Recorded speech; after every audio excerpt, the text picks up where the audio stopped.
बच्चे आज हम लोग क्लास 12th बायोलॉजी का मेगा रिवीजन का सेट 3 डिस्कस करेंगे। ठीक है, पार्ट ए में हम लोग देखेंगे बॉटनी और पार्ट बी में जूलॉजी। राइट, सेट 3 का क्वेश्चन नंबर फर्स्ट है हमारे पास, व्हाट इज़ ट्रिपल फ्यूजन। बच्चे आप लोगों को ट्रिपल फ्यूजन के साथ डबल फर्टिलाइजेशन का कॉन्सेप्ट होना इंपॉर्टेंट है। ठीक है, क्योंकि आप लोग इसमें थोड़ा सा कन्फ्लिक्ट क्रिएट करते हो।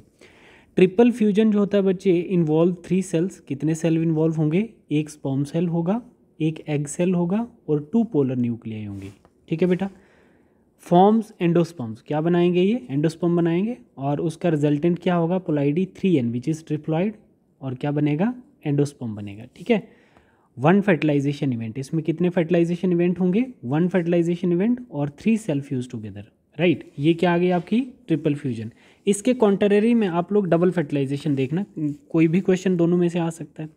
डबल फर्टिलाइजेशन में क्या कहता है बेटा? डबल फर्टिलाइजेशन में it involve 4 cells, 4 cell involve होंगे, जिसमें 2 स्पर्म सेल्स होंगे, 1 एग सेल्स होंगे एंड 2 पोलर न्यूक्लियाई होंगी। बात समझ आ रही है बच्चे? 2 पोलर न्यूक्लियाई मतलब एक सेंट्रल सेल, एक एग सेल्स और 2 स्पर्म सेल्स। डन। अब देखो इसमें क्या होता है, इसमें क्या होगा? Form zygote and endosperm. इसमें जाइगोट भी बनेगा, एक स्पर्म सेल जो होगा एग सेल के साथ फ्यूज करके क्या बनाएगा? जाइगोट बनाएगा, और दूसरा स्पर्म सेल्स किसके साथ? पोलर न्यूक्लियर के साथ फ्यूज करके क्या बनाएगा? एंडोस्पर्म। मतलब 1 sperm cell fertilize the egg cell forming zygote and another sperm cells fertilize the polar nuclear forming endosperm. Clear है बच्चे? अब क्रिस्टल क्लियर हो गया होगा ट्रिपल फ्यूजन और डबल फर्टिलाइजेशन में क्या फ़र्क है। ये सब आपने एम्ब्रियो सैक के अंदर देखना होता है। ठीक है, नेक्स्ट क्वेश्चन है हमारे पास, name any genetically modified crops. Name any genetically modified crops. तो हम लोग यहाँ पर देखेंगे, हमारे पास यहाँ पर क्या है? Here the 2 genetically modified crops, BT cotton और गोल्डन राइस। ठीक है, नेक्स्ट क्वेश्चन क्या है आपका? Define in situ conservation and ex situ conservation strategies. बिल्कुल जितना आंसर आपको बताया गया उतना ही देखोगे आप लोग। क्वेश्चन नंबर 3 का ये आ जाता है आपका answer. Here are brief definition with example. पहली डेफिनेशन देख लेते हैं। इंसिटिव कंजर्वेशन वो होता है बच्चे जहाँ पर स्पीशीज़ को उसके नेचुरल हैबिटाट पे प्रोटेक्ट किया जाए, वो इंसिटिव कंजर्वेशन होती है। एग्जाम्पल आ जाती है आपकी नेशनल पार्क हो गई, वाइल्ड लाइफ सेंचुरीज हो गई। ठीक है, और एक्सिटिव कंजर्वेशन का मतलब होता है कि अगर हम किसी भी स्पीशीज़ को प्रोटेक्ट कर रहे हैं with their outside natural habitat, है ना, उसके नेचुरल हैबिटाट से बाहर अगर हम स्पीशीज़ को कंजर्व कर रहे हैं तो वो एक्सिटिव कंजर्वेशन हो गई। एग्जाम्पल आप जूस बोल सकते हो बच्चे, बोटेनिकल गार्डन बोल सकते हो, सीड बैंक बोल सकते हो। राइट, ये एग्जाम्पल ज़रूर याद रखना अच्छे से। नेक्स्ट क्वेश्चन हमारे पास 4th आता है, when a pollinates the flower pollination is called malacophily. Malacophily के लिए मैंने एक नोट हल्का सा दिया आपको कि आपको ध्यान रखना है कि जो प्रोसेस है जिसको हम मेलेकोफिली बोलते हैं, है ना, तो ये किस एनिमल से होता है? कौन सा एनिमल पॉलिनेट करेगा फ्लावर में जिससे ये प्रोसेस परफॉर्म होगा? तो malacophily is rare and unique type of pollination where flower are pollinated by slug or snail. ये वर्ड मैंने आप लोगों को इसलिए यहाँ पर 2 मेंशन किए हैं कि स्लग आएगा तो आप कंफ्यूज मत होना, एमसीक्यूज में स्लग्स को ही स्नेल भी बोला जाता है। This process involving the transfer of pollen from the anther of one flower to the stigma of another facilitated by slugs or snail as they move between the flowers।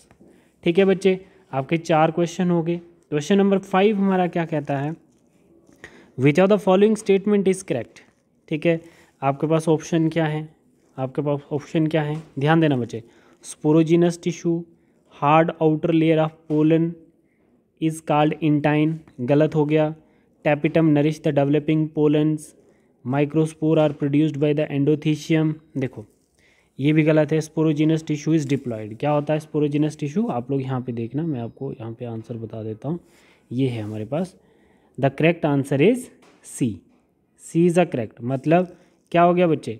Tapetum nourish the developing pollens. यहाँ पे हल्का सा tapetum हट गया है। ठीक है, ये सही है हमारा। ठीक है, यहाँ पे देखना। रेस्ट हमारे पास ए पार्ट जो है, this is because the tapetum layer of nutritive cells, उसमें क्या होता है बच्चे? उसमें न्यूट्रिटिव सेल्स प्रेजेंट होते हैं। ठीक है, nourish the developing pollen. The other options are incorrect. बच्चे बताओ, स्पोरोजिनस टिश्यू इज डिप्लॉयड, तो ये क्या बता रहा है, ये हैप्लॉयड बता रहा है, तो यहाँ पे गलत हो गया बेटा। ठीक है, ये गलत हो गया है ना, ये हैप्लॉयड बता रहा है तो ये गलत हो गया यहाँ पे। ठीक है, ध्यान देना बच्चे। फिर क्या बता रहा है, the hard outer layer of pollen is called exine not intine. ठीक है, क्या है, एक्साइन है, और ये क्या बता रहा है, इंटाइन बता रहा है, तो गलत हो गया। ठीक है बच्चे, microspore are produced by microsporangium, बहुत इंपॉर्टेंट है। ठीक है, specifically the sporogenous tissue within it. ठीक है, बट ये क्या बता रहा था, microspore are produced by the endothecium, ये भी गलत है। ठीक है, और ये भी गलत है, और स्पोरोजेनेसिस डिप्लॉयड, ये भी गलत है। ठीक है बेटा, तो ऐसे एक्सप्लेनेशन के साथ आप लोग क्वेश्चन करेंगे तो आपको बहुत ज़्यादा हेल्प होगी। सेक्शन बी में हम लोग देखते हैं, what do you understand by a test cross, what is the importance. देखो बच्चे, हम किसी भी अननोन जीनोटाइप को फाइंड आउट करने के लिए टेस्ट क्रॉस करते हैं, मतलब cross in individuals with unknown genotype with a homozygous recessive testers, determine genotype, identifies hidden traits and predict inheritance of pattern। ठीक है, तो इसकी इम्पोर्टेंस क्या है बेटा, importance in breeding programs, genetic research and understanding disease inheritance. ठीक है, इसलिए हम लोग क्या करते हैं बच्चे, रिसेसिव पेरेंट्स से क्रॉस करवाते हैं F1 जनरेशन का, मतलब ताकि हमें जो फिनोटाइप है, जो जीनोटाइप जो है अननोन, उसको पता कर पाएँ कि क्या जीनोटाइप्स हैं। ठीक है, नेक्स्ट हमारे पास क्या आता है बेटा बच्चे, नेक्स्ट क्वेश्चन है question number 7, difference between primary productivity and secondary productivity. आप लोग देखेंगे बच्चे, प्राइमरी प्रोडक्टिविटी क्या होता है, ये आ गया आपके पास प्राइमरी प्रोडक्टिविटी। ठीक है, डेफिनेशन क्या है इसकी, the rate at which the plant, alga and some bacteria produce organic matter from inorganic substance using sunlight, वो क्या है हमारी प्राइमरी प्रोडक्टिविटी। जो भी चीज़ सनलाइट की प्रेजेंस में बैक्टीरिया प्रोड्यूस करे, एल्गा करे, प्लांट्स करे, तो उसको हम प्राइमरी प्रोडक्टिविटी कहते हैं। ठीक है, लाइक प्रोड्यूसर, एग्जाम्पल ये क्या कहता है, producer plants, alga and some bacteria, ये क्या है, प्रोड्यूसर हैं। एवरी सोर्स क्या है, एनर्जी सोर्स क्या है इनका, सनलाइट है, और आउटपुट क्या है, ऑर्गेनिक मैटर लाइक ग्लूकोज। समझ आ रही है बच्चे बात, ये हमारी प्राइमरी प्रोडक्टिविटी। अब हम सेकेंडरी प्रोडक्टिविटी देखते हैं बच्चे, the rate at which herbivore, carnivores and decomposer produce biomass from the organic matter produced by primary producer.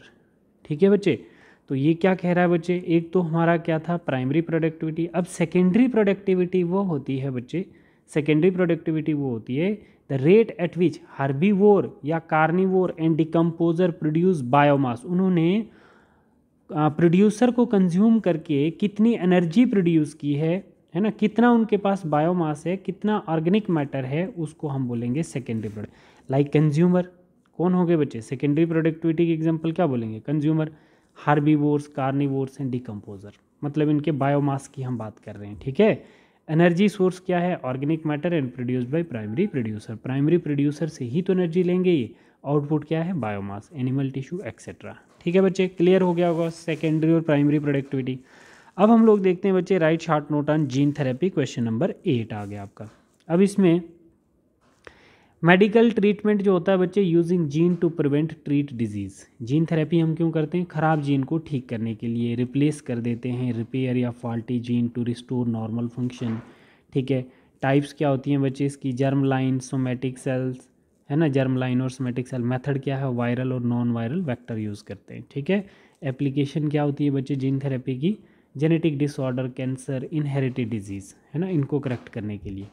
Then question number 9 है हमारे पास, name any 3 advantages of biofertilizer, है ना बच्चे, 3 एडवांटेजेस आपने बायो फर्टिलाइज़र की बतानी है।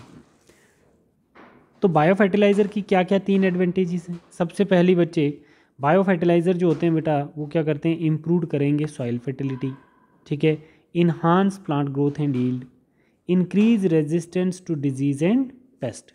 ठीक, तो यहाँ पे आप देखोगे बच्चे, बायो फर्टिलाइज़र होते क्या हैं, बेसिकली बायो फर्टिलाइज़र बच्चे, राइजोबियम बैक्टीरिया हो गया, एजेटोबैक्टर बैक्टीरिया हो गया, एजोस्पाइरलम हो गया बच्चे।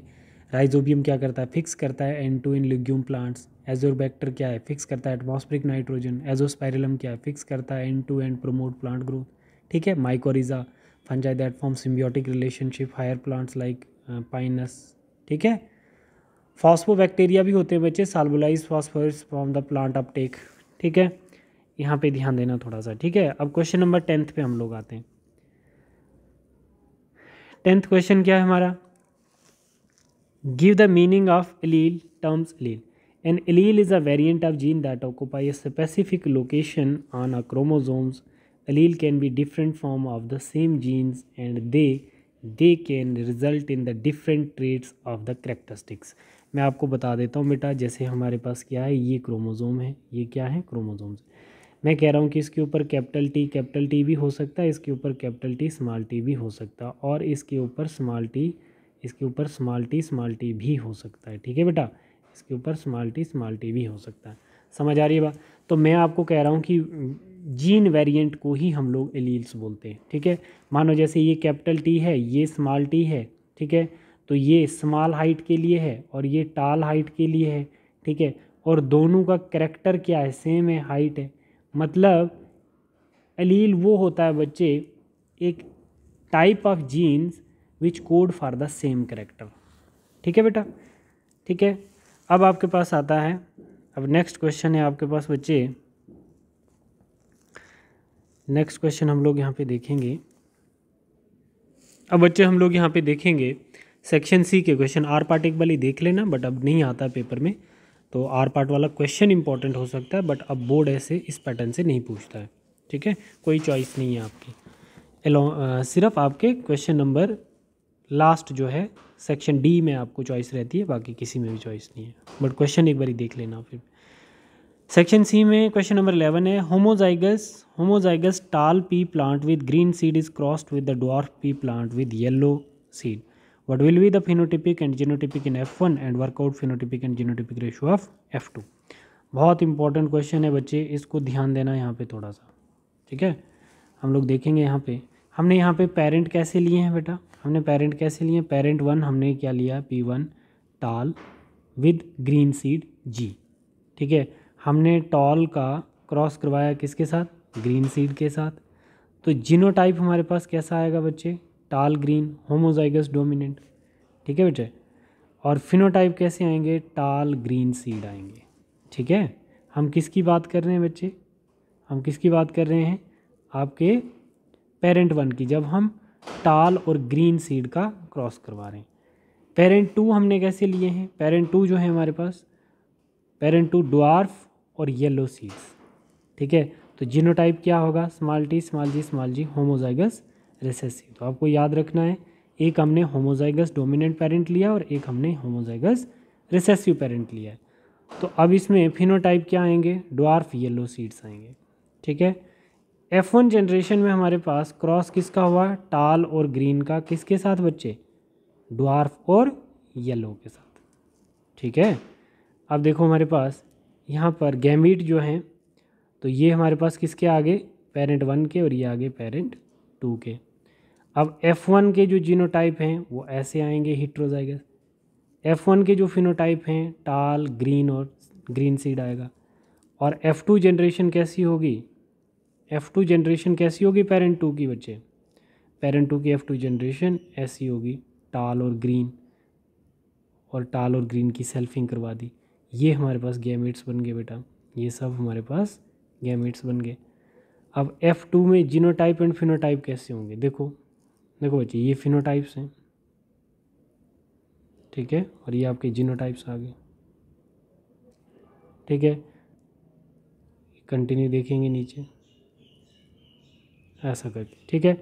अब फिनोटिपिक रेशियो जो मोर इम्पॉर्टेंट है आपके एग्जाम पॉइंट ऑफ व्यू से, टाल ग्रीन सीड 16 में से 9 है, ड्वार्फ ग्रीन सीड 16 में से 3 हैं, टाल येलो सीड 16 में से 3, ड्वार्फ येलो सीड 16 में से 1। जीनोटिपिक रेशियो 16 1 आपको लिखना आना चाहिए, गैमेट आपको बताया था, अगर नहीं आएगा तो दोबारा हम सीख लेंगे। हम एक बारी क्या करेंगे बच्चे, टाल के करैक्टर को लेंगे। देखो जैसे हम लोग क्या करेंगे, capital T capital T capital T capital T, ठीक है।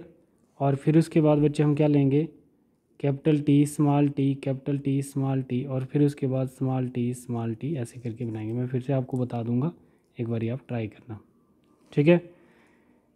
ये आ गया आपके पास क्या रेशो आई 1:2:2 4 1:2:2 1।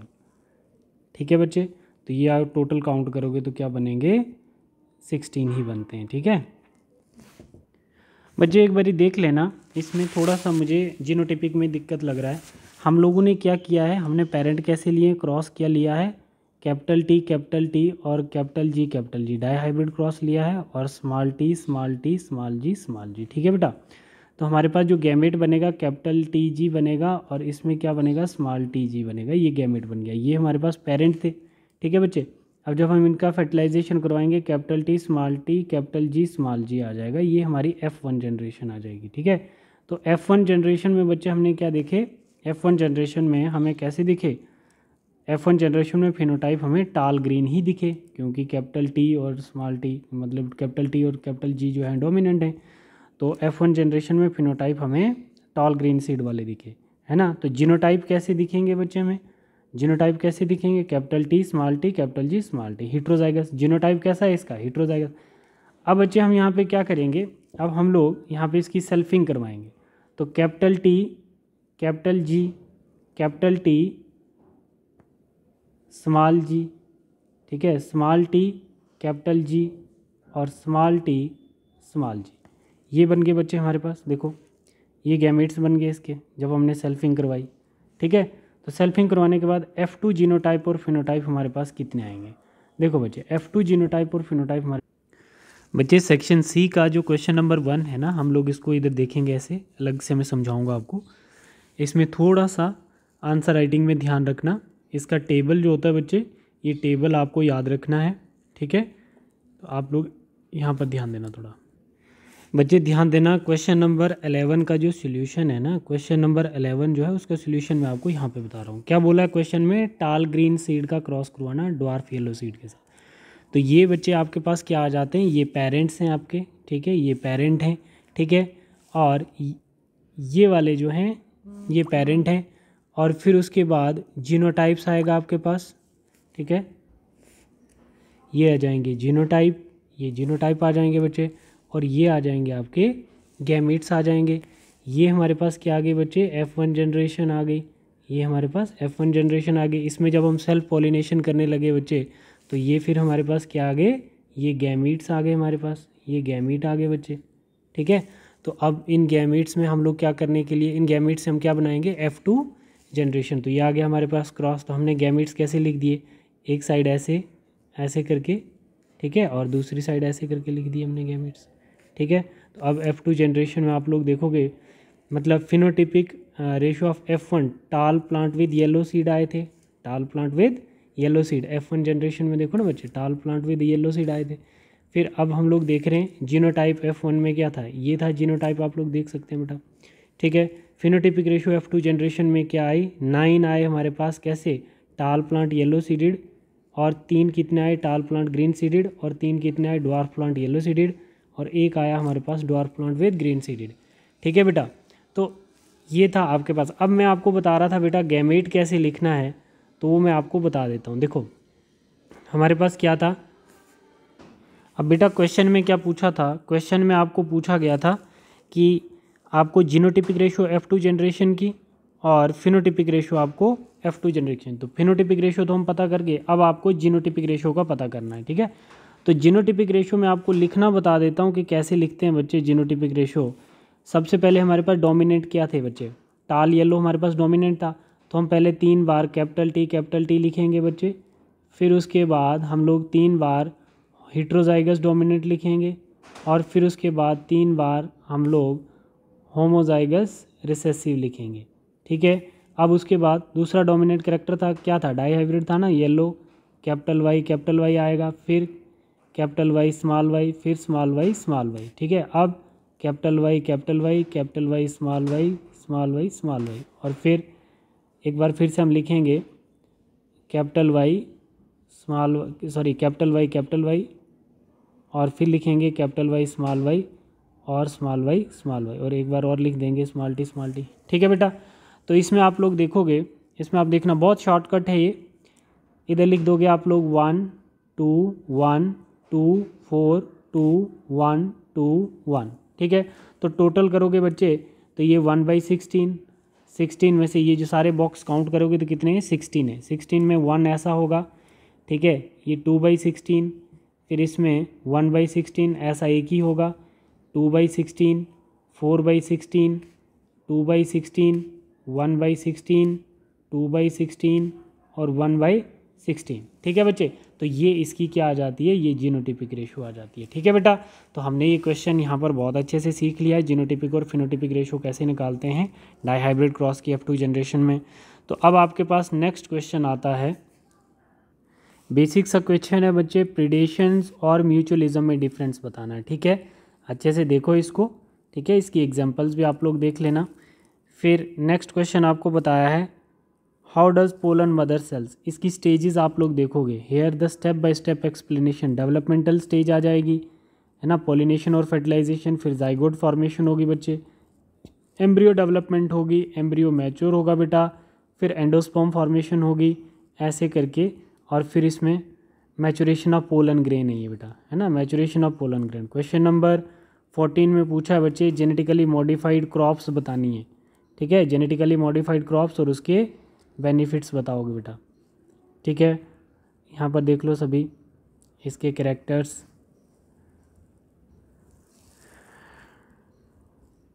ठीक है। यहाँ पर हमारे पास इनकम्प्लीट डोमिनेंस का क्वेश्चन आ गया। इनकम्प्लीट डोमिनेंस क्या होता है, एक बार इसको पूरा रीड करना। इनकम्प्लीट डोमिनेंस का मतलब F1 जनरेशन में जो डोमिनेट ट्रेट होता है वो रिसेसिव ट्रेट के कैरेक्टर को मास्क नहीं कर सकता, वो एक्सप्रेस कर जाता। तो यहाँ पे देखो, यहाँ पे क्या है बच्चे, स्नैपड्रैगन इसकी एग्जांपल होती है। फ्लावर कलर रेड फ्लावर का हम क्रॉस करवाते हैं वाइट के साथ और आता क्या हमारे पास, पिंक, तो उसी को हम इनकम्प्लीट डोमिनेंस बोलते हैं। जीनोटिपिक रेशियो भी इसकी वही है जो इसकी फिनोटिपिक रेशियो है, ठीक है बच्चे, ठीक है।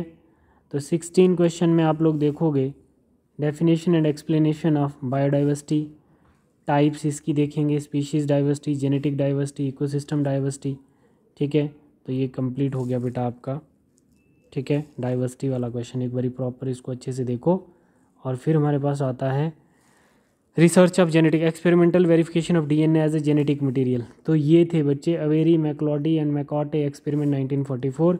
इन्होंने बताया था कि डीएनए है या प्रोटीन जेनेटिक मटेरियल, ठीक है। इन्होंने कुछ बैक्टीरिया का यूज़ किया था, स्ट्रेन का यूज़ किया था, डीएनए एक्सट्रैक्ट किए थे, फिर प्यूरीफाई किया था, proteinaceous RNS enzyme DNS enzyme use करके एक्सपेरिमेंट डिज़ाइन किया था बच्चे। और फाइनली इन्होंने बताया था कि डीएनए ही क्या है, जेनेटिक मटेरियल है, ठीक है बेटा। कुछ इसके सिग्निफिकेंसेस भी हैं। क्लियर है बच्चे आपको? Thank you class.